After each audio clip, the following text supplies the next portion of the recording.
Karena atas pertolongan beliau lah kita dapat dua dari zaman jahiliyah, zaman yang gelap, zaman yang penuh dengan keburukan, menuju zaman yang terang benderang, zaman yang penuh dengan ilmu dan informasi yang bermanfaat, seperti yang kita rasakan seperti saat hari. Baik, mungkin tanpa berpanjang lebar lah ya, karena memang jadwal kita jam 9 kita mulai. Nah, ini nih ada Ustaz Honda yang ahli dari Undang dari Pontianak.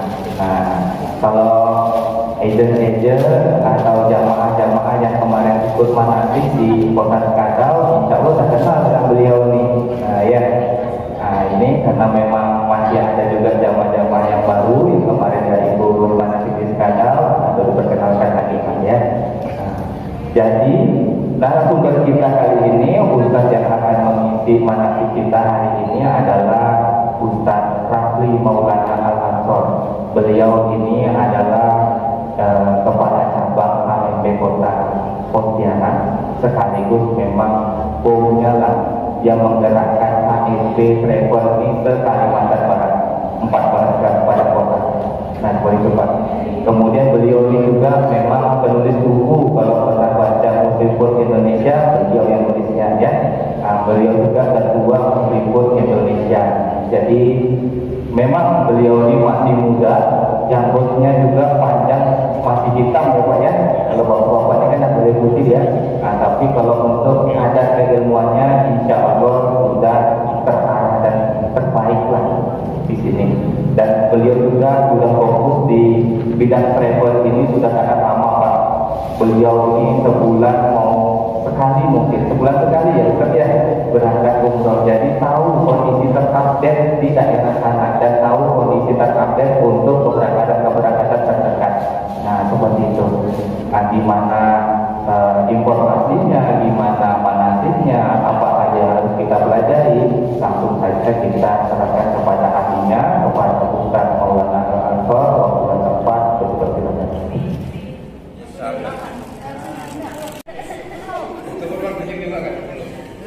Belum tahu, insya Allah ada yang sudah ada buka dan Oh iya. Udah cukup.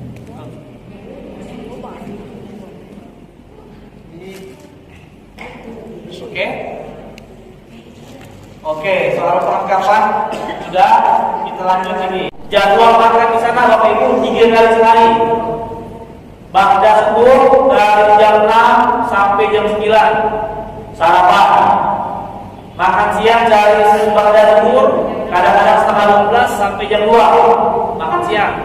Makan malam dari ba'da maghrib jam 6 sampai jam 9. Jam-jam makan usahakan balik hotel makan.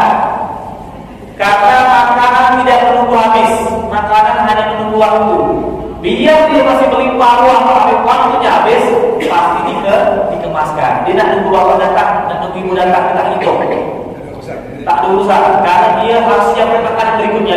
Jadi dia waktu waktu. Jadi kalau bisa, kalau sudah terlambat, jangan marah. Nanti kita terlambat datang.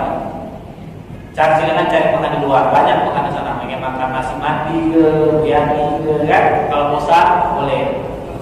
Nah, seperti itu. Pengen makan terbaik, ada yang itu KFC-nya Arab yang terkenal. Pengen coba sekali, bosan makan hotel, silakan kita pesan sama Bang Dodi nanti. Nah, seperti itu.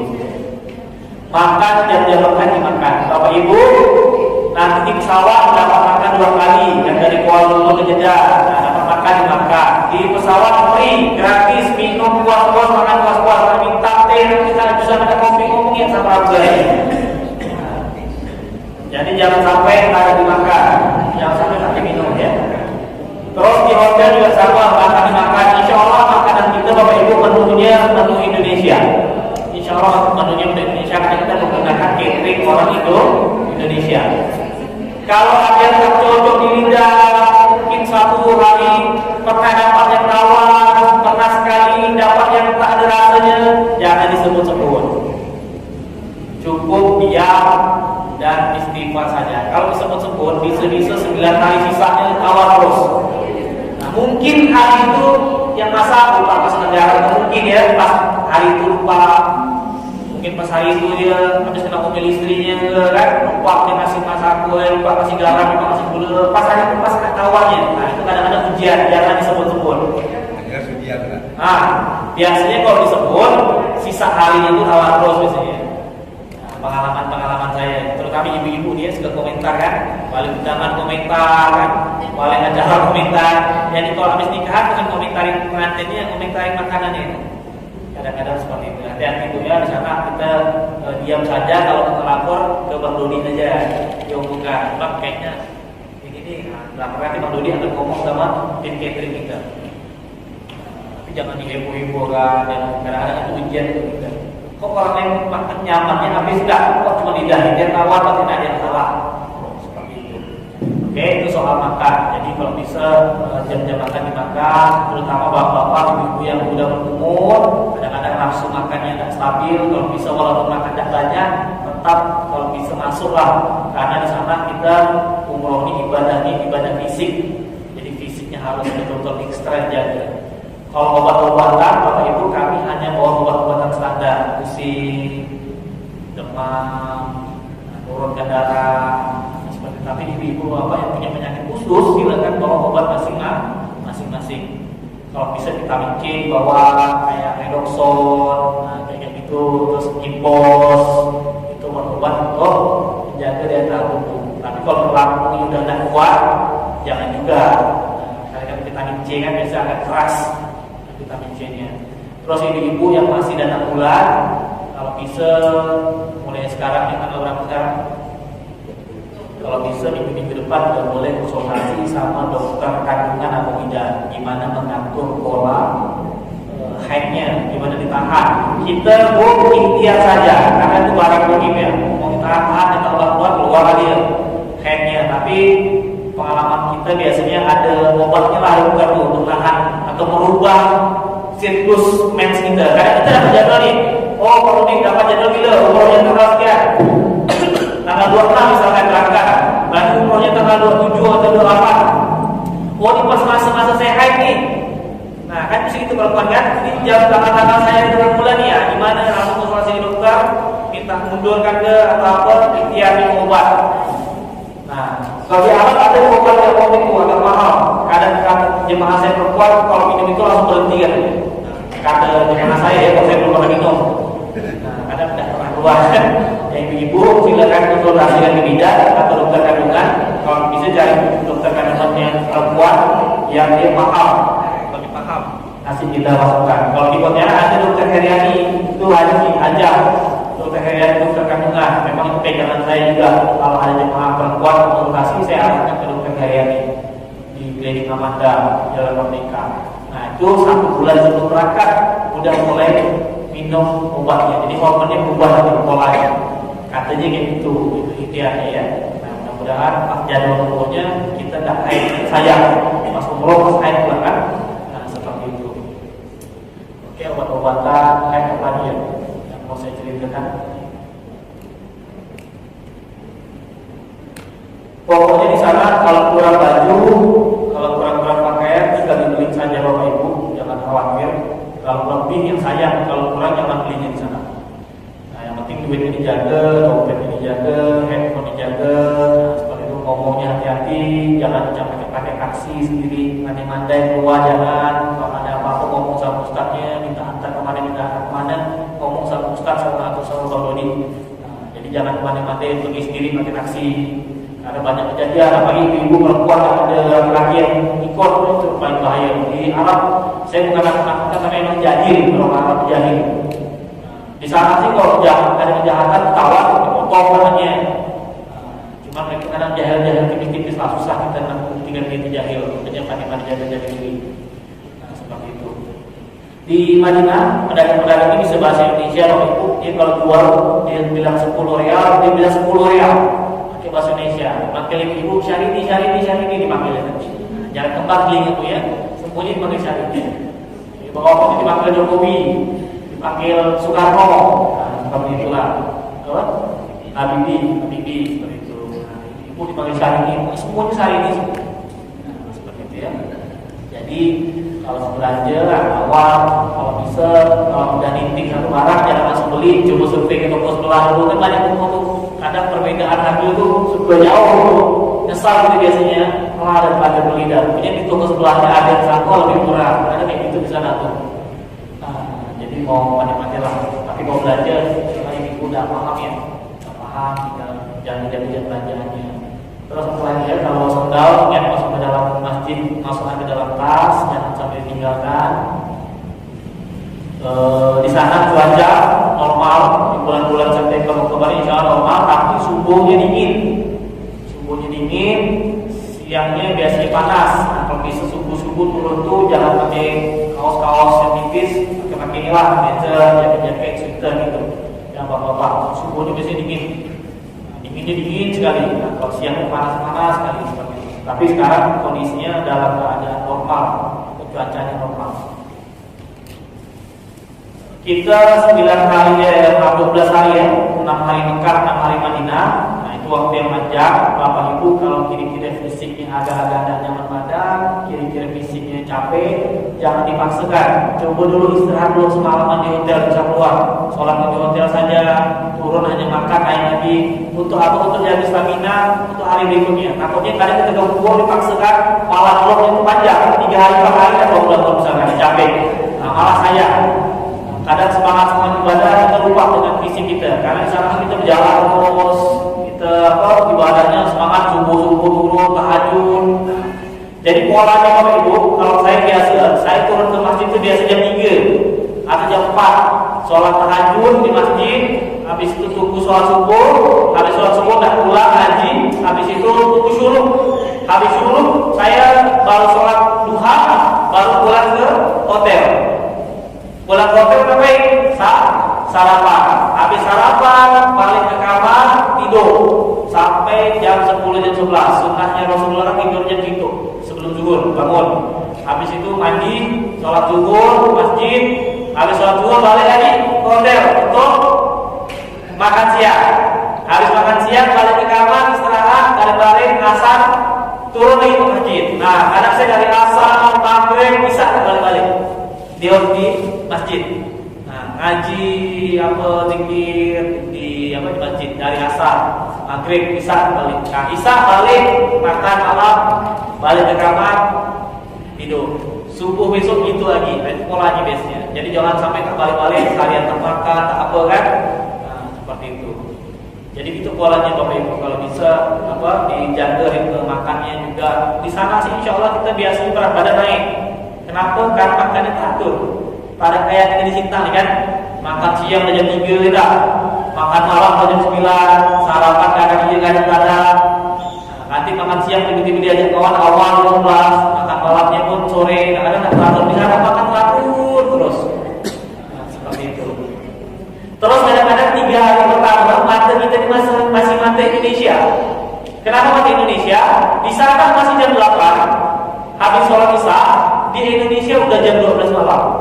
Karena bedanya 4 jam. Jadi kita mata berat. Karena kalau hari isya nih mau makan malam ini berat. Kenapa? Karena matanya mata Indonesia. Waktunya waktu Arab. Kalau bangun kita bangunnya mata Indonesia, bangun jam 7, sana jam 3 kan. Nah, bangun awal kita insya Allah. Lebih awal, lebih nyaman bangun subuh. Karena di Indonesia udah pagi jam 7 jam 6, nah di sana tuh jam 2 jam 3. Tapi mau tidur tuh yang berat tuh, yang malam habis sisa. Nah, matanya udah berat, udah habis sisa jam 7 kan. Rupanya kita biasa tidur jam 9 kan, biasa tidur jam 10 di rumah. Di sana jam 10 berarti masih jam 6 sore. Nah, jadi kalau mau telepon cucu Pak di Indonesia di Sintang telepon cucu, jamnya jangan habis sisa teleponnya, tak ada yang ngangkat. Banyak orang tua Pak, cucu saya tidak pernah ngangkat ya, kata kan. Kapan punya habis sisa? Ya Pak, kita habis sisa di sana jam 12 malam. Cucu tak mungkin ngangkat. Jadi kalau mau telepon pagi-pagi, habis sarapan jam 7, berarti di sini jam 11. Atau jam 12 siang habis zuhur kita telepon, berarti di sini sore jam 4. Nah, kayak gitu. Jadi jangan habis sisa telepon tak yang sama anak cucu kita dan hidup semua dari dia. Nah, seperti itu. Nanti balik ke Indonesia atau balik Udah jam 12 malam tak tidur, ngantuk. Karena matanya udah mata alam. Jam 12 malam kita rasa masih jam 7 di alam. Nah, baliknya nanti kita balik, tak bisa tidur. 3 hari lah di sini baru normal lagi.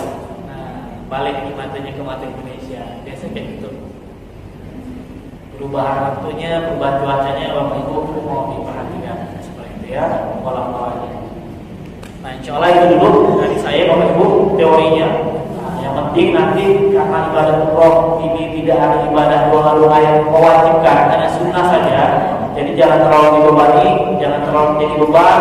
Nanti udah nampak bisa baca buku doa, jangan khawatir. Kita ikut saja karena umroh ini ibadahnya ibadah neraka, ibadah fisik. Jadi tinggal ikuti saja, jangan jadi beban. Nah, kita pun berangkat rombongan sama-sama, satu sakit semuanya. Satunya rombongannya jadi keluarga. Kenapa? Karena kita perjalanan ibadah. Insya Allah rombongan kita bisa menjadi keluarga sampai ke jannah nanti. Karena satu dan lain hal, Bapak Ibu bisa saling menyelamatkan karena pernah sama-sama melakukan perjalanan ibadah ke tanah suci.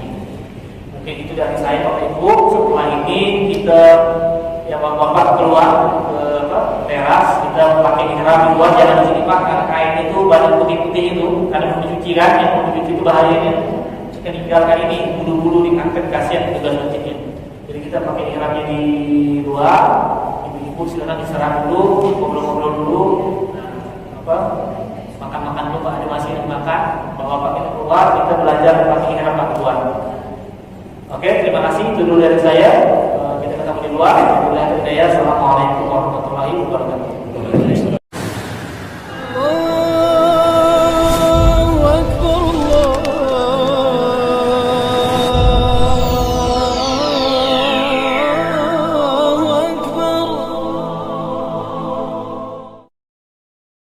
Namun sebelum saya mulai, saya mohon dengan segala kerendahan hati Bapak Ibu stafnya diluruskan dulu.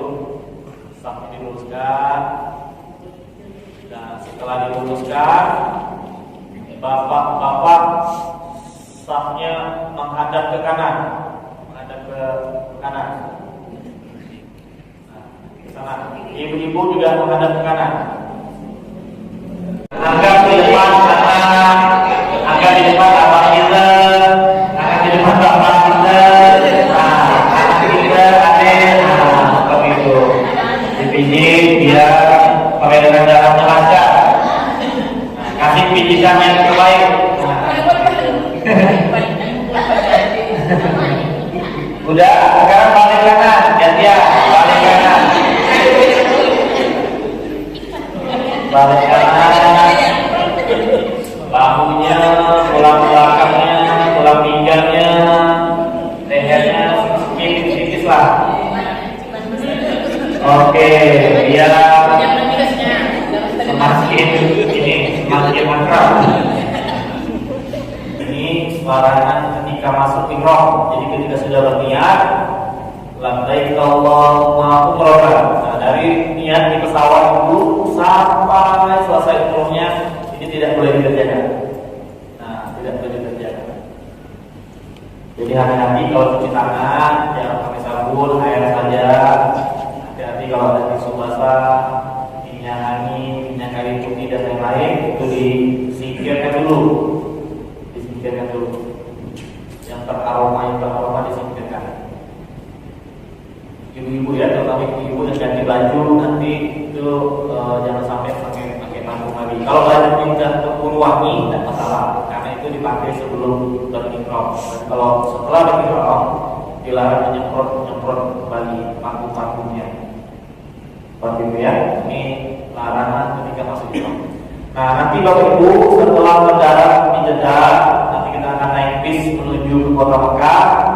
Sampai di kota Mekah biasanya makan dulu, terus kita pembagian kamar, terus kita masuk ke kamar masing-masing. Bapak Ibu, di Arab itu, di Saudi, di Mekah dan di Madinah, itu jam check-in sama jam check-out-nya kadang tidak bisa sesuai dengan standar yang ada. Misalkan kita check-out jam 12.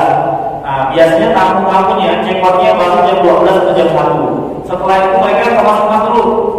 Kemas-kemas, beres-beres, bersih-bersih, baru kita masuk berikutnya lagi. Nah, mereka sekali check out kadang 20 kamar, sekali check in 20 kamar, jadi bukan satu-satu. sedangkan petugas biasanya tidak terlalu banyak. Jadi kalau di bagian kamar biasanya kita makan dulu, baru di bagian kamar itu mau sedikit bersabar. Nah, kadang-kadang agak lambat mereka itu giveaway-nya sama jumlah kamar itu terus tuh kadang-kadang nggak imbang. Jadi kita biasanya menunggu lagi mereka selesai berkemas. Nah, kadang-kadang melihat kondisi dan situasi, kalau mereka terlalu lama berkemasnya, biasanya kita langsung turun umroh dulu.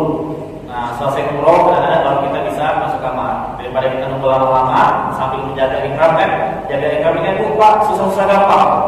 Kalau terlalu banyak gerak, terlalu banyak ngomong, terlalu banyak bergurau, nanti takutnya nggak sengaja mengerjakan ini larangan-larangan ketika ikram. Nah, makanya banyak jemaah ketika sudah berniat mereka mau cepat-cepat langsung diselesaikan. Nah, biar sudah bebas kembali dari larangan ikram. Seperti itu. Oke, nanti kita langsung dari hotel menuju ke halaman Masjidil Haram. Nah, Bapak Ibu, ini saat-saat yang menyedihkan, haru, bahagia itu dia secampur aduk. Ini belum masuk dalam nih, baru kita jalan dari hotel menuju ke halaman masjid, melihat tower-tower masjid, melihat menara-menara masjid, melihat kemegahannya, melihat orang ramai minta ampun. Itu biasanya perasaan kita campur aduk lah. Nah, senang juga, bahagia juga, sedih juga, haru juga, itu bercampur aduk biasanya. Nah, tapi banyak bahagianya ya, menangis itu menangis bahagia. Apalagi yang baru pertama kali sampai, dan kebayang ya seumur hidup, pengen apalagi udah tertunda, udah hampir sampai. Kadang-kadang itulah momen-momen sejarah dalam hidup kita, akhirnya kita bisa sampai ke Masjidil Haram. Nah, selanjutnya nanti setelah di Masjidil Haram, Bapak Ibu, di Masjidil Haram di kota Makkah Al-Mukarramah tidak ada sholat tahiyatul masjid. Jadi di Masjidil Haram tidak ada sholat tahiyatul masjid. Sholat tahiyatul masjid diganti dengan dengan tawaf sunnah. Tawaf sunnah itu tawaf 7 kali aja, pakai baju bebas boleh. Tidak ada pikir-pikotan, tidak ada sa'i, tidak ada tahlul. Jadi hanya tawaf sunnah saja. Nah, niatnya sengaja aku melaksanakan tawaf sunnah 7 putaran nilai Allah, dan itu aja. Nah, jadi itu dikerjakan sehari-hari. Kalau kita pas ke masjid, tawaf sunnah 7 kali. Kalau pas kepotong sholat fardu, sholat dulu, selesai sholat sambung lagi sampai 7 kali. Nah, itu makanya sekarang tidak ada sholat tahiyatul masjid, tapi sholat qabliyah, sholat ba'diyah, sholat sunnah lainnya masih ada. Sholat taubat, sholat hajat, silakan dikerjakan. Nah, oke. Nah, nanti kita baru akan masuk ke halaman tawaf. Nah, ini denahnya, denah dari atas. Denah dari atas. Ini halaman tawaf. Itu kaki-kakinya yang kotak hitam, yang melengkung itu Hijr Ismail. Nah, terus di pojok itu diikuti Hajar Aswad. Nah, di depannya yang kuning itu makom Ibrahim. Makom itu artinya tempat berdirinya Nabi Ibrahim. Kita lihat yang gambarnya, gambar Ka'bahnya seperti itu. Enggak bawa kacamata. Enggak pakai kacamata Pak ya. Bapak payahnya aja. Nah, ini Ka'bahnya. Nah, Bapak Ibu, seperti ini. Nah, kita kalau sudah di halaman tawaf atau tempat tawaf, kita tinggal melaksanakan tawaf, tapi kuncinya, tapi intinya pada saat tawaf 7 kali itu kita mau ngapain? Nah, di sana ada ustaz pembimbingnya akan berdoa sambil keliling, sambil berdoa kita bisa ustaznya teriak, kita sambil ikut. Nah, tapi yang paling penting Bapak Ibu, daripada kita mendengarkan ustaz berdoa di depan teriak, Bapak Ibu juga harus mendapatkan titik khusyuknya. Karena di halaman tawaf ini tempat paling dekat kita sama Allah ibaratnya. Nah, disinilah kita minta, kita mohon. Nah, gimana Bapak Ibu mendapatkan keromantisan antara Bapak Ibu sama Allah di halaman tawaf. Nah, di sini godaannya besar Pak, karena ramai, kanan teriak, kiri teriak, ada yang histeris nangis, ada yang macam-macam. Nah, untuk mendapatkan titik khusyuk itu harus kita usahakan sendiri. Nah, maka Makanya gimana caranya Bapak bisa mendapatkan titik khususnya. Nah, ini ada sedikit tips yang dulu saya ajarkan pada saat saya pertama kali umroh. Bapak Ibu, dulu pertama kali saya umroh, dan saya nggak tahu Bapak Ibu juga umroh ini baru pertama kali atau sudah berapa kali, pasti kita punya tujuan masing-masing. Kenapa kita melaksanakan ibadah umroh? Apakah memang sudah pas rezekinya, atau ada sesuatu dan lain hal yang harus kita selesaikan dengan cara berdoa di sana? Nah, biasanya 80% jemaah ke Baitullah ini biasanya bawa masalah. Bawa masalah biasanya. Apa masalahnya saya kurang paham. Tapi saya juga pertama kali umroh 2012 kemarin juga saya terangkat umroh dengan membawa masalah. Waktu itu umur saya masih 25-26 tahun waktu itu. Saya punya utang 1,8 miliar pada saat itu. Saya punya utang 1,8 miliar waktu itu masih muda. Kalau sekarang masih muda Bu ya. Dijenggot juga tebalkan ini biar agak dewasa sedikit. Nah, jadi waktu itu saya punya utang 1,8 miliar. Saya banyak membuka unit usaha. Saya hobinya dagang. Saya buka kafe, buka internet, warnet, game online, buka laundry, buka pencucian motor, jadi developer. Waktu itu main investasi, saham, forex, macam-macam. Karena jiwa waktu itu jiwa muda, jiwa usahanya, pengen semangat cari duit itu luar biasa. Sehingga saking semangatnya, hukum-hukum syariat dalam Islam ini dilanggar sekolah. Dilanggar kenapa? Karena belum ada ilmunya. Karena riba, karena koror dan lain-lainnya. Akhirnya dilaundry sama Allah, sampailah titik utangnya 1,8 miliar. Karena akhirnya saya mengangkat bendera putih waktu itu, sholat asar di Masjid Sabda, mengangkat bendera putih. Allah udah tak mampu dari gimana caranya. Orang tua saya ketua negeri aja Bapak Ibu, dan tidak mungkin beban untuk saya limpahkan ke bapak saya, karena tidak mungkin juga dia bisa bayar. Alhamdulillah waktu itu saya setelah mengangkat bendera putih menyerah sama Allah. Alhamdulillahnya ketika nyerah tidak terseret ke tempat-tempat maksiat. Nah, karena banyak teman-teman saya itu terseret ke tempat maksiat, akhirnya larinya ke lain-lain lah, ke narkoba, kemana-mana, ke diskotik dan yang lain. Waktu itu alhamdulillah saya ketemu teman saya baru selesai mondok, akhirnya saya dibawa ke satu masjid di Sadar, dan akhirnya ketemu dengan ustaz di situ, dan akhirnya memutuskan untuk hijrah, ngaji lagi, benerin sholat lagi, ngaji lagi waktu itu. Dan akhirnya seiring berjalannya waktu, curhat sama ustaz saya, guru saya, dan guru saya bilang, kalau ada dana sisa, katanya, kalau ada dana dikumpulkan, bagus banget umroh aja, kata guru saya. Siap Ustaz, saya usahakan, saya bilang. Kenapa? Karena 1,8 M kalau dibayar cuma 20 juta, ibaratkan tidak terasa lah. Ibaratkan Bapak punya utang 1,8 juta, dibayar 20 ribu, terasa dah gitu. Tak terasa kan? Kita punya utang 1,8 juta sama kawan, kita bayar 20 ribu, itu tahu kalau tidak kan? Nah, atau punya utang 180 ribu, kita bayar 2 ribu ya, pasti kalau kita ketawa. Nah, ini utang 1,8 M, jadi 20 juta itu kayaknya tidak ada artinya. Kalau harus saya cari dan saya bayarkan, masih banyak sisanya. Akhirnya dulu saya bilang, cari aja sisa-sisa aset-aset jual, katanya, kalau bisa berangkat umroh. Kalau udah daftar mau berangkat, kabari saya, kata ustaz saya. Kabari saya mau kasih wejangan. Akhirnya waktu itu berjual beberapa minggu dapat. Akhirnya saya beli paket umroh paling murah di satu travel. Saya beli paket bintang 3 9 hari waktu itu, cari yang paling murah, yang penting bisa sampai. Pada saat udah cari yang paling murah, paket paling murah, paling cepat, paling hotel paling jauh lah rasanya. Nah, udah ada pikir bintang 5, ada pikir bintang 4, ada pikir mana-mana. Waktu itu yang penting bisa sampai ke sana. Pada saat saya mau berangkat Bapak Ibu, guru saya kasih wejangan. Apa wejangannya? Guru saya kasih amalan waktu itu. Nah, nanti katanya Ustaz, saya kasih amalan katanya. Ada 2 amalan yang harus saya kerjakan kalau masalah saya pengen selesai. Mumpung lagi umroh nih, kata guru saya kan. Nah, di sana amal ibadah dilipat gandakan, ada tempat-tempat multazam, tempat dikabulkan doa-doa, jangan sampai terlewatkan, kata guru saya. Jadi apa Ustaz amalannya? Saya hanya boleh mengerjakan 2 amalan saja waktu itu. Yang pertama, saya hanya boleh berdoa 1 aja. Apa doanya? Saya hanya boleh berdoa minta ampun saja doanya. Tak boleh doa yang lain. Saya protes, Ustaz, saya cari kue mati-matian. Saya di depan Ka'bah itu minta sama Allah, minta apa? Minta melunaskan hutang. Saya udah siapkan kata-kata mutiara, saya bilang. Udah siapkan kata-kata yang cantik lah, puisi ini mau ketemu sama Allah lagi di depan Ka'bah, saya mau curhat sama Allah minta lunasan hutang. Kata guru saya tak usah. Kamu hanya di sana 9 hari, hanya boleh berdoa minta ampunnya. Terserah katanya mau gimana. Istighfar, minta ampun, istighfar, minta ampun. Pakai bahasa Indonesia silakan ada guru saya. Yang penting kamu di sana minta ampun sama Allah. Tidak boleh minta yang lain.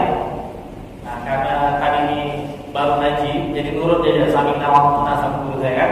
Siap Ustaz, oke, jadi minta lunas hutang. Akhirnya minta ampunnya. Yang kedua kata guru saya, khatamkan Quran. Dari berangkat sampai pulang kalau bisa selesai 30 juz. Nah ini yang pernah kisah saya bilang, saya terakhir ngaji kelas 6 SD saya bilang. Umur berapa kelas 6 SD itu? Sekitar umur berapa gitu kelas 6 tamat ini? 10 tahun begini ya, 11 tahun gitu ya.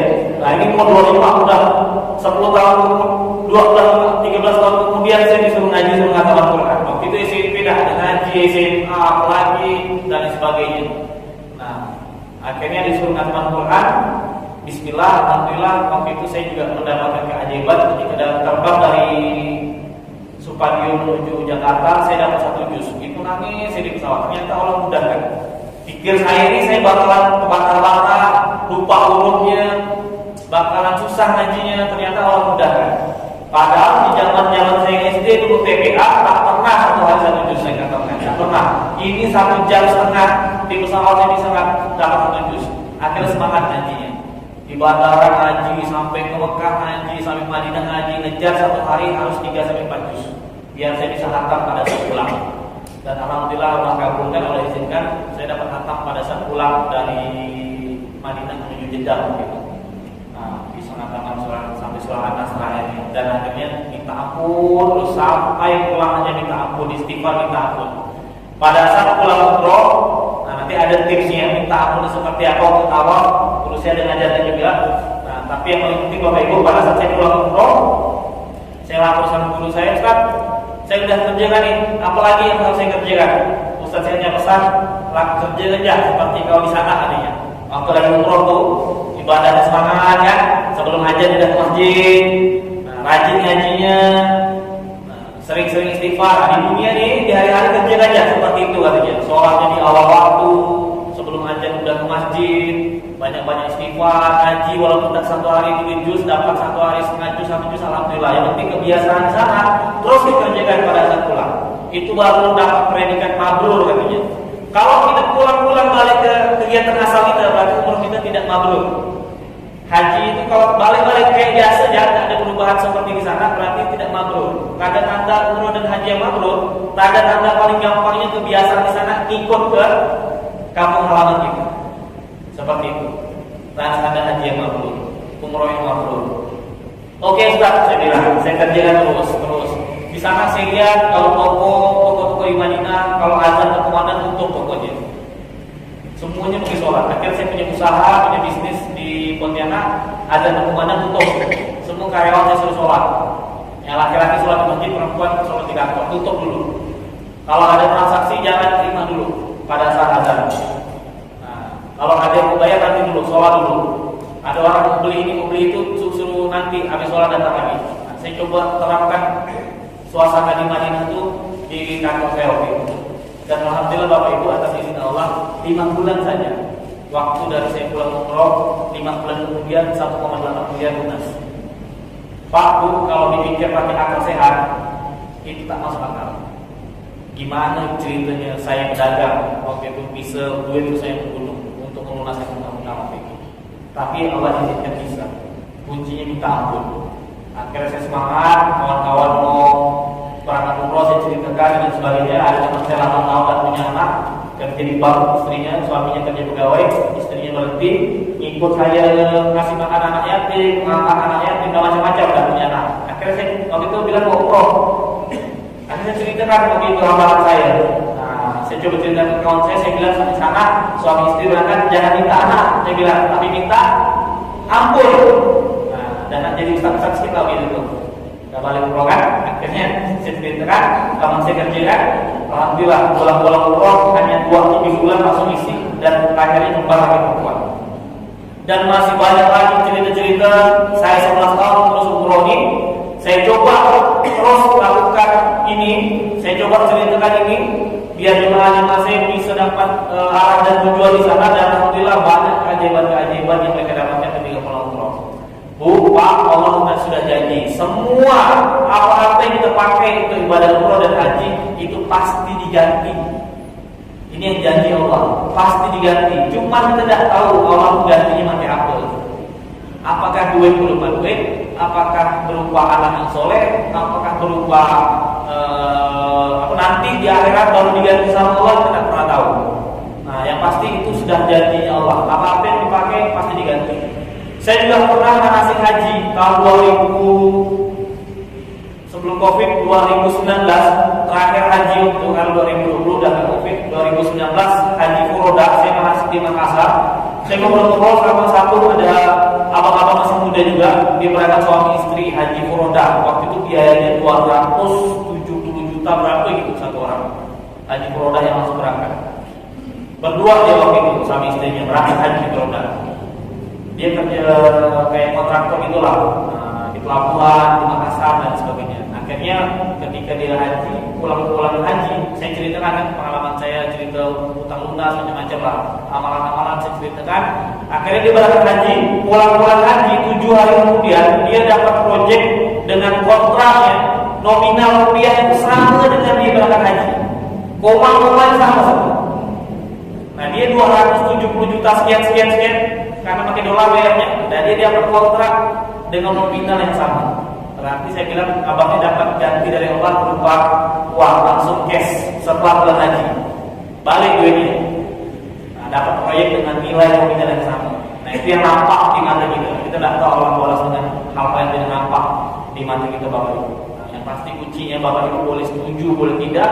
Bapak Ibu punya amalan sendiri silakan.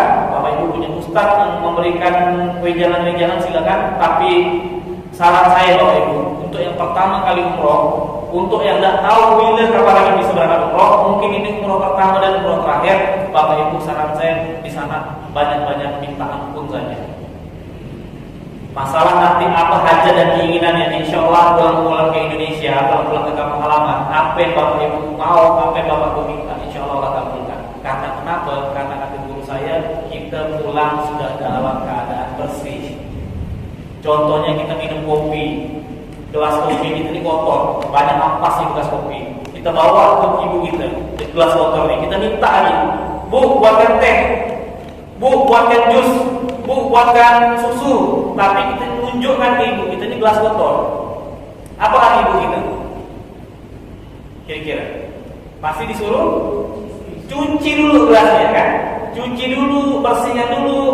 Nah, pada saat sudah bersih, gelas kita sudah bersih, sudah ada lagi kotoran, kita letakkan ya di meja atau di rak piring. Ibu kita pani nawarkan nanti. Mau minum apa lagi, Bang? Mau apa lagi, Bang? Yang penting sudah bersih gelasnya. Itu yang dulu saya sampaikan ke saya pada saat saya pulang umroh. Tunggu saja. Nah, apa yang kita mau nanti Allah paham. Tinggal dilanjutkan ya kebiasaan di sana. Yang penting minta ampun. Nah, di sini Pak Bu yang mau saya ceritakan. Kita tawaf 7 kali Bapak Ibu. Tawaf 7 kali.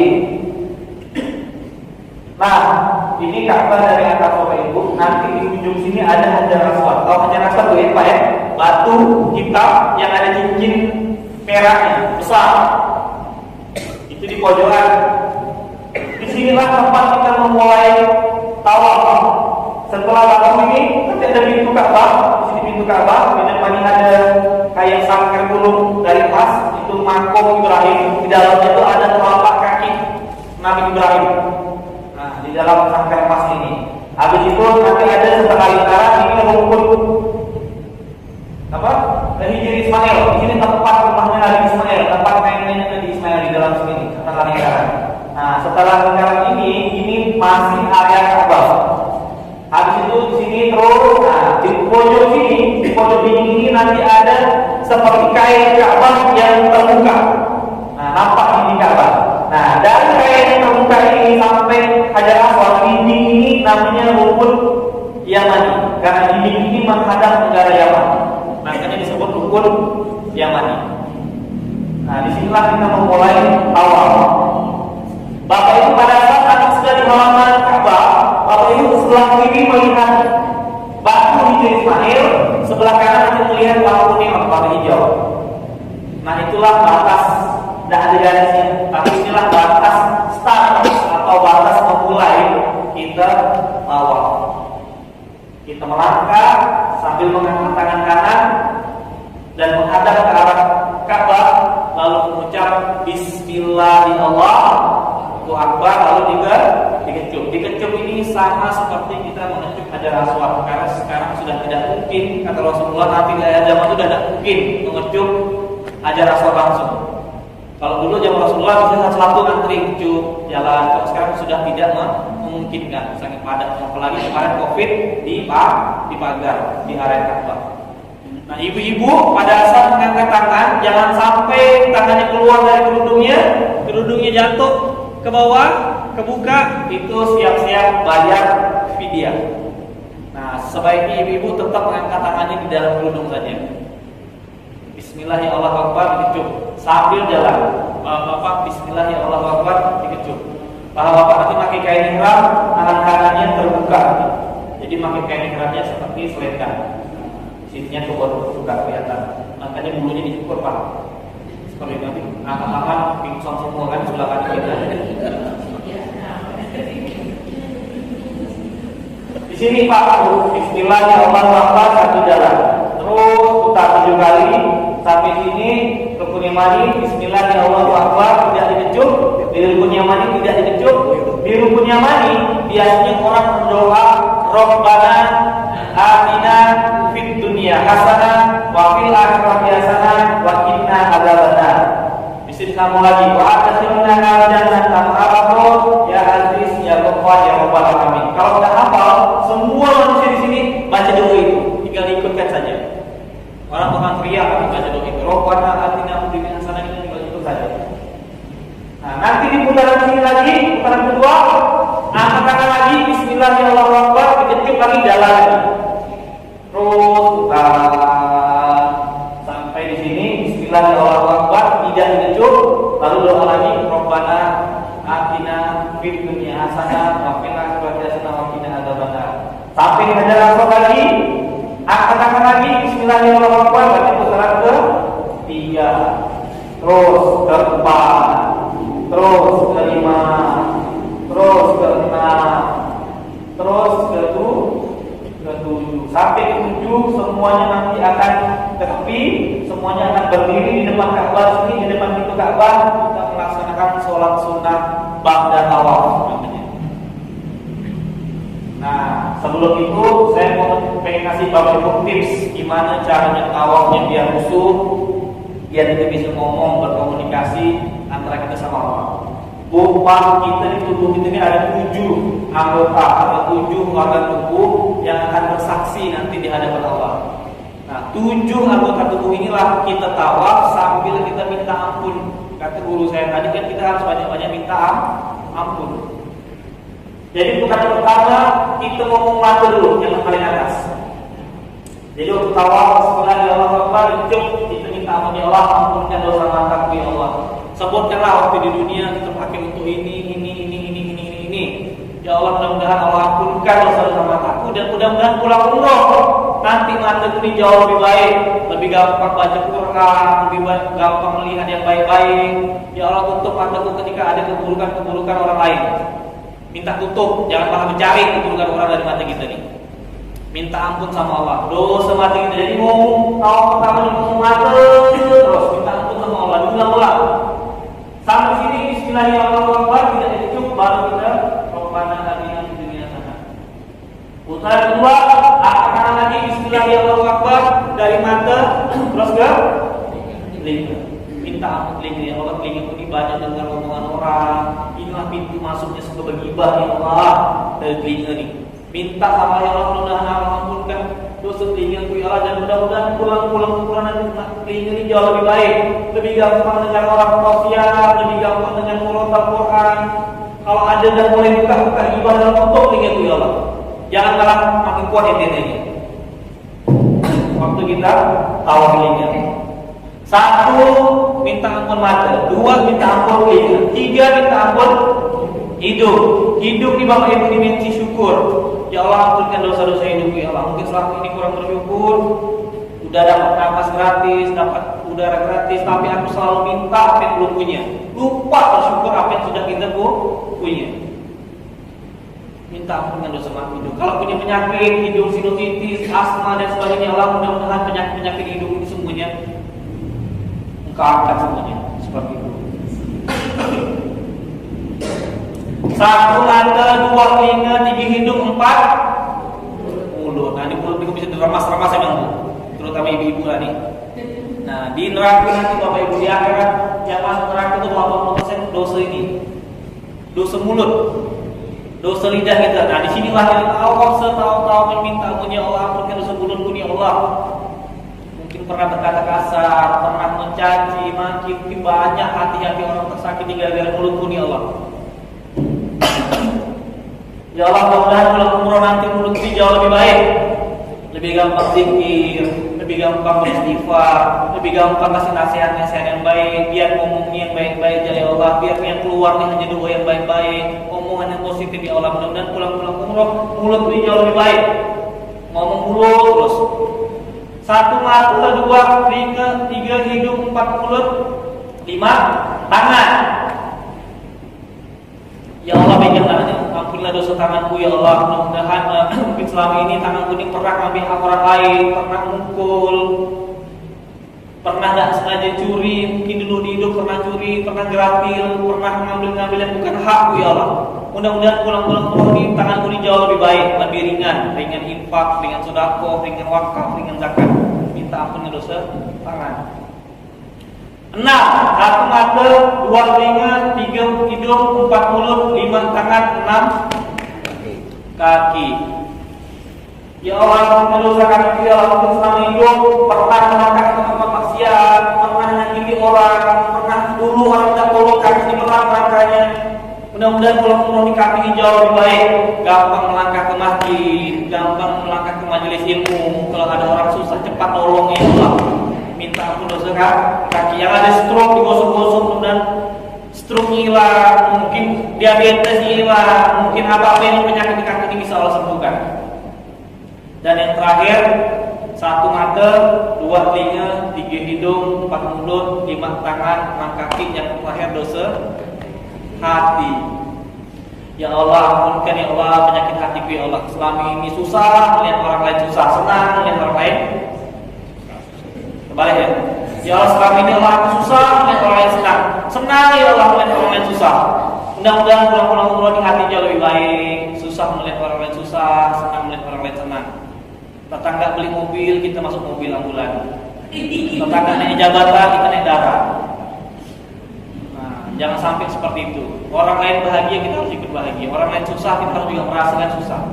Nah, gara-gara hati ini Allah kadang-kadang suka perang saudara, suka perang sesama kawan pengajian, sesama tetangga, sesama keluarga, di gara-gara penyakit hati digosok. Mudah-mudahan pulang umroh ini hati kita jauh lebih bersih, jauh lebih sabar dan lain-lain. Ceritakan semuanya sama Allah di putaran ke-7 Bapak Ibu. Terus ngomong seperti itu sehingga sampai akhir di sini Bismillahirrahmanirrahim kita langsung menepi dan kita akan sholat sunnah ba'da tawaf.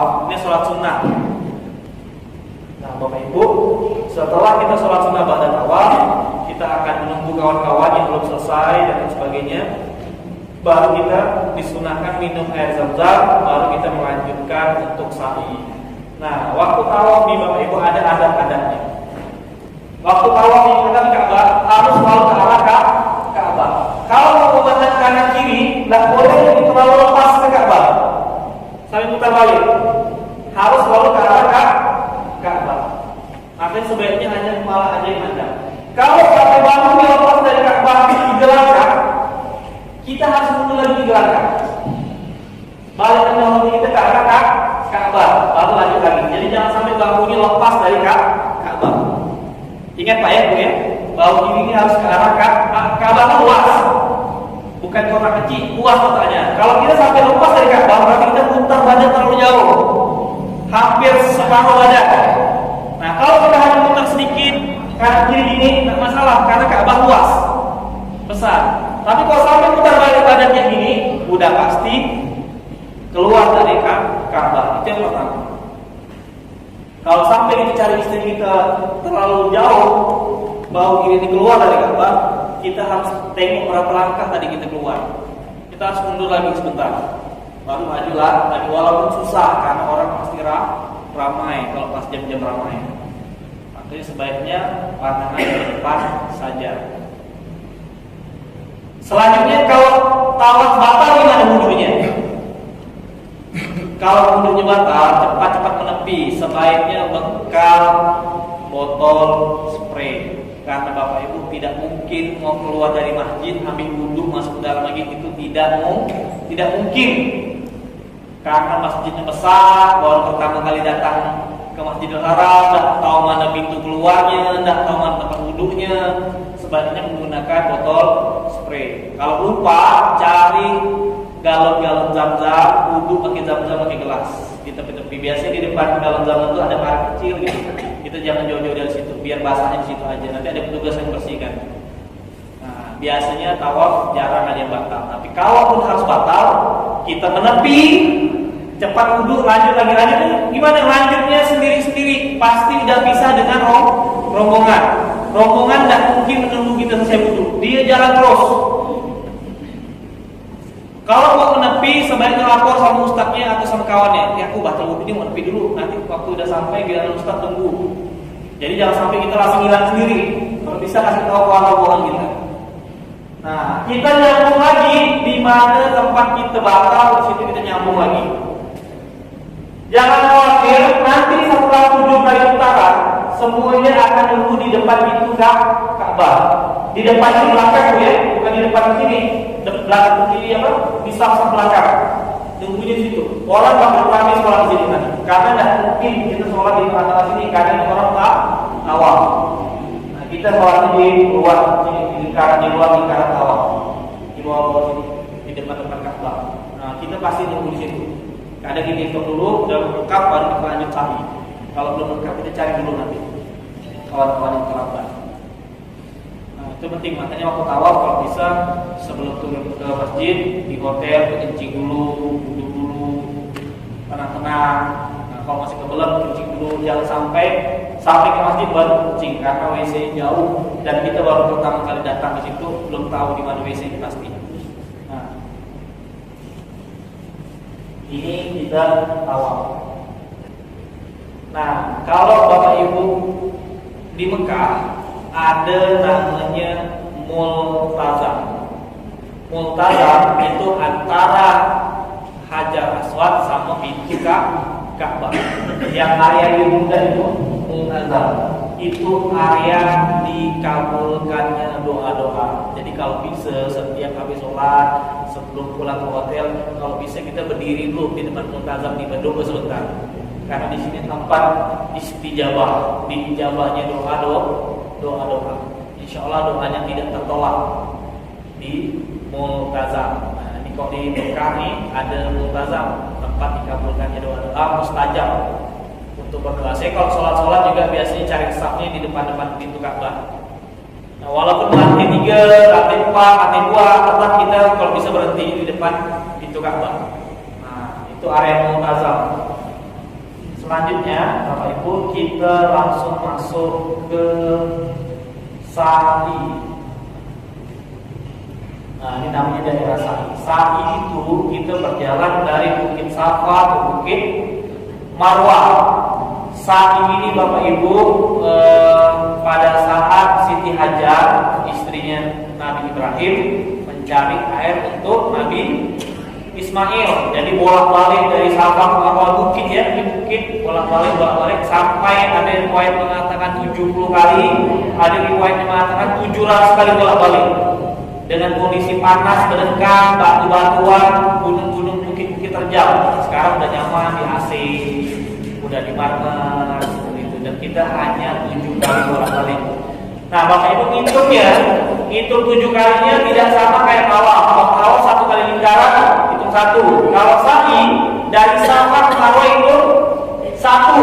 Balik lagi Marwah ke Safa itu 2. Balik lagi 3. Balik lagi 4. balik lagi 5, balik lagi 6, balik lagi 7. Mulai dari Safa, akhirnya di Marwah. Nah, itu dia. Bapak Ibu, mulai sekarang banyak olahraga karena lumayan dari Safa ke Marwah kurang lebih setengah kilo. Berarti bolak-balik 7 kali 3 kilo, 3,5 kilo. Ini baru sa'i saja, belum cerita tawaf tadi. Tawaf kalau kita di lingkaran yang agak keluar sedikit, kalau ramai berarti lingkarannya makin luas. Kalau kita mendekat ke Ka'bah, berarti lingkarannya mengecil. Nah, jadi kalau bisa mulai sekarang sholat subuh masjid jalan kaki di depan komplek, balik lagi dan lain sebagainya. Mulai olahraga oleh. Nah, ini sa'i dari Safa ke Marwah.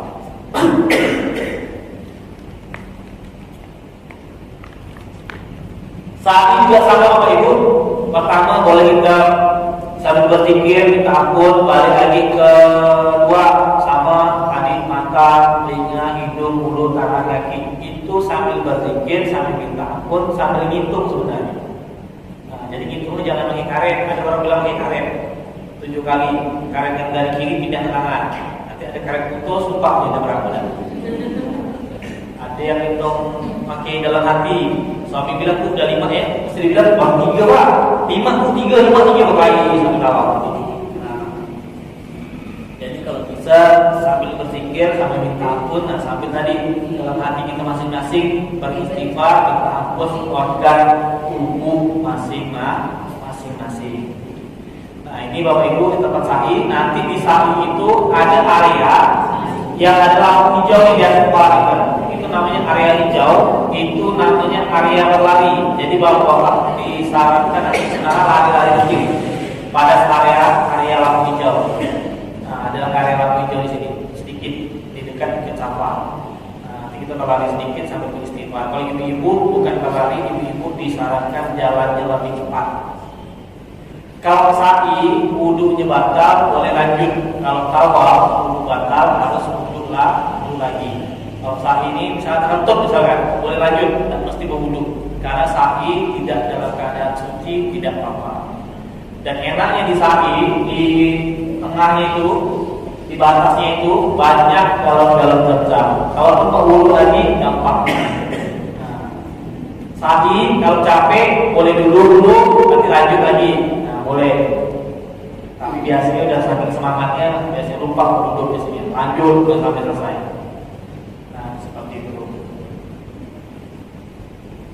Oke, nah nanti selesai kita dari sa'i, nah ini seperti itulah ya suasana sa'i. Sekarang ruangannya udah enak sekarang. Nah baru kita bertahalul. Tahalul ini memotong rambut atau mencukur atau memutih rambut. Nah Bapak Ibu, kalau yang laki-laki disunahkan Rasulullah mendoakan orang yang memendekkan rambut didoakan 1 kali, sedangkan yang mencukur habis rambutnya Rasulullah mendoakan sampai 3 kali. Didoakan apa? Doa Rasulullah langsung Rasulullah yang memohonkan ampun kepada Allah untuk diri kita. Nah Bapak-bapak ya, dulu baru saya pertama kali umroh yang ketika saya cerita berutang, saya tidak mau botakan rambut karena sayang gitu. Saya masih membanggakan rambut saya waktu itu berdiri, ya macam-macam model kan. Tapi setelah saya tahu adilahnya ketika kita mencukur habis rambut kita, Rasulullah mendoakan 3 kali langsung. Sejak saat itu sampai sekarang ketika umroh pasti jemaah saya suruh botak suruh pulang-pulang. Itulah tanda kita baru pulang dari tanah suci. Tak lama paling 2 bulan 3 bulan datang lagi. Apa nanti kita banggakan. Nah, saran saya bapak-bapak setelah sholat, setelah sa'i nanti di Bukit Marwah ini sedikit batal dulu, baru pulang-pulangnya bagi ke tukang cukur rambut sama ustaznya ramai-ramai. Orang ramai bayarnya kurang, hanya 5 real, 7 real, perangkat masing-masing bayar 20 real. Nah, mahal. Jadi kalau bisa kita rame-rame selesai umroh, baru kita langsung membotakkan kepala. Sekaligus membersihkan kepala kita, mana yang ada ketombe, mana ada kulit kering, mana ada kutu, kecoa, semua hilang semuanya. Nah, jadi bersih rambut kita nanti kalau umroh.